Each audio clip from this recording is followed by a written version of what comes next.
সবাইকে জয় যিশু। আমার নাম রাজকুমারী খটিক। আমি প্রভুতে বিশ্বাসত আছি অনেক দিন ধরে, অনেক বছর ধরে।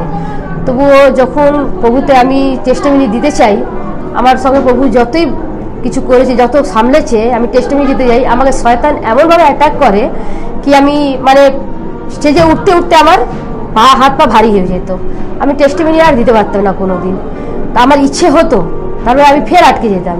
এই করে করে অনেক দিন হয়ে গেল, প্রভু আমাকে সামলাতে গেল। হঠাৎ আমি একা সংসারে থাকি, আমার হাজবেন্ড, আমি একা থাকি। তারপরে আমাদের অনেক কিছু ভার, প্রভুর বিশ্বাসে আমরা চলি।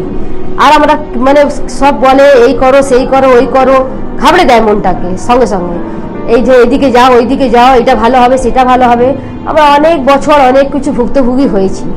তারপরে আমরা মনে বোধে একটাই বিশ্বাস রাখতাম প্রভুকে, কি যিশু তুমি আছো, প্রভু তোমার প্রতি এত আমার বিশ্বাস আছে, তুমি কিছু দাও চাই না দাও, নিজের প্রতি বিশ্বাসটা অবশ্যই আমাদের মনে রাখবে। এইটুকুনি চাই প্রভু আমাদেরকে, তুমি পিতা আমাদের, তুমি আমার সংসারের সব ভার নিয়েছো, তুমি আমাদেরকে সামলে দিও। আপনার ছাড়া আমাদের প্রভু কেউ নেই, আমাদের এটাই চাই প্রভু।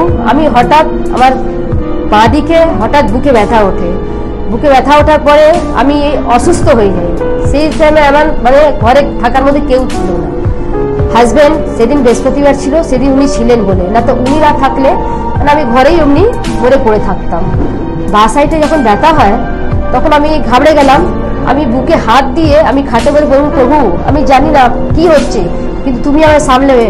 আমি এমনই হয়ে গেছিলাম ভয়তে, যে আমি বুঝতে পারি যে আমার চোখের দিকে পুরো অন্ধকার হয়ে গেছে। আর আমি হঠাৎ অজ্ঞান হয়ে যাই। ঘরের ছেলেরা আসে, এসে আমাকে হসপিটালে নিয়ে যাওয়ার পর আমাকে আইসিইউতে দেয়।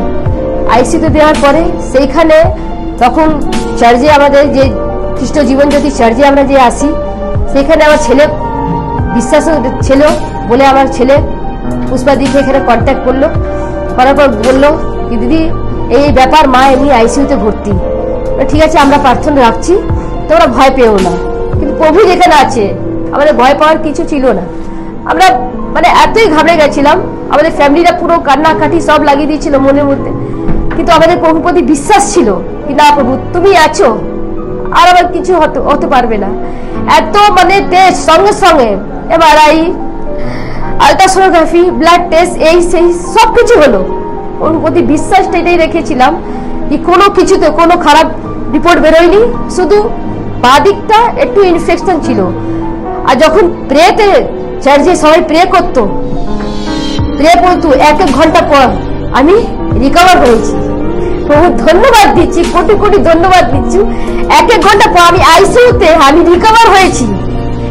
আমার গায়ে কারা দিচ্ছে কি প্রভু আমাকে আইসিইউতে একদিনের মধ্যে, আমাকে আইসিইউতে মানুষ এত ডেঞ্জারাস ভাবে থাকে, আইসিইউতে মানুষ ডক্টর জবাব দিয়ে দেয়, কিন্তু ডক্টর আমার সঙ্গে ছিলেন।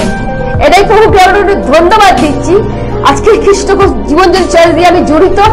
আর আমি এটাই বিশ্বাস করি জীবন আমার টেস্টিমনি শুনে সেই বিশ্বাস রেখে মনের মধ্যে, ডাক্তারকে যা বিশ্বাস না করে প্রভুতে বিশ্বাস করে খ্রিস্ট জীবনজ্যোতি চার্চে নিজের লাইফটাকে যদি সেটেলমেন্ট করে দেয়, জীবনে আর কিছু দরকার লাগে না। আমি 1 ঘন্টা যে রিকভার হয়েছি, ডাক্তার সঙ্গে 2 ঘন্টা পর যখন টেস্ট করছে, ইনফেকশন আস্তে আস্তে কমে যায়। কমার পরে একদিনের মধ্যে আমাকে আইসিইউতে বার করে আবার জেনারেল ওয়ার্ডে দিল ডাক্তার। খাবার পরে সুস্থতা, আপনি বাড়ি নিয়ে যেতে পারেন। কোটি কোটি প্রভু ধন্যবাদ দিচ্ছি, কোটি কোটি ধন্যবাদ দিচ্ছি। প্রভু জীবন্ত ঈশ্বর, আর প্রভু সবসময় সদা আমাদের সঙ্গে আছেন। এই জন্য সবাইকে জয় যিশু।